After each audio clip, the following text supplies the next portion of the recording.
Welcome. Let me set the stage for what we'll be covering today, a focused walk through the topics ahead, with the goal of leaving you with something useful by the end. Let's start by defining what information technology, or IT, really means. At its core, it is about using computers, software, networks, databases, and electronic systems to handle information, creating it, processing it, storing it, protecting it, and sharing it. Think about everyday examples. Your computer, the internet, mobile phones, ATMs, Facebook, Gmail, WhatsApp, all of these are part of it. It's everywhere, shaping how we live and work. We rely on it every day, often without even noticing. It powers fast communication, connecting us instantly across the globe. It transforms online education, making learning accessible anytime, anywhere. Banking and healthcare depend on it for security and efficiency. Government services run smoother, and online shopping is just a click away. Entertainment streams seamlessly because of it.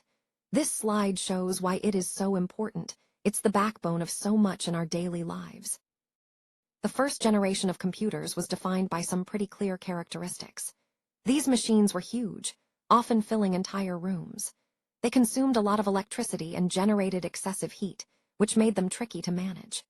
Processing speed was slow by today's standards, and programming was done in machine language, the most basic and unforgiving code. Some well-known examples include the ENIAC, EDVAC, UNIVACI, and the IBM 701. This era marked the very beginning of modern computing. Second-generation computers marked a big leap forward. They were smaller than the first generation, but faster and more reliable. They used less power and produced less heat, which made them more efficient overall. Another key change was support for assembly language, making programming more accessible. Some well-known examples include the IBM 1401, IBM 7094, CDC 1604, and Honeywell 400. This era, starting around 1956, set the stage for the computers we know today. This slide highlights the third generation of computers, marked by the use of integrated circuits, or IC chips. These chips made machines smaller, faster, and far more reliable. Operating systems started to appear, making computers easier to use. Keyboards and monitors became common tools for interaction. This era also brought support for high-level programming languages like COBOL and Fortran. Notable examples include the IBM System 360, PDP-8, Honeywell 6000, and CDC 6600. All groundbreaking in their time. Let's talk about the technology behind the devices we use every day, microprocessors. These tiny chips power personal computers, laptops, and smartphones. They're incredibly fast, yet affordable and portable, making computing accessible to everyone.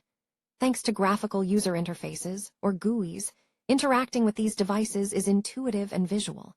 Some well-known examples include the IBM PC, Apple Macintosh, and Dell and HP computers.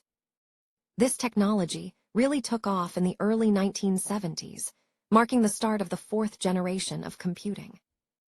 Today, we're looking at the core technologies driving innovation: artificial intelligence, machine learning, cloud computing, and robotics. These aren't just buzzwords. They're intelligent systems that learn, adapt, and automate tasks for us. Voice recognition and self-learning machines are changing how we interact with technology every day. Cloud-based services keep everything connected and scalable. You know these through examples like ChatGPT, Google Gemini, Microsoft Copilot, and Alexa. Together, these technologies are shaping the future right now. A brief transitional moment here as we move between sections of the presentation. Let's continue forward to the next topic, which we'll explore in more depth. This video was created with SlideSpeak. Visit SlideSpeak to turn your presentations into engaging AI-narrated videos.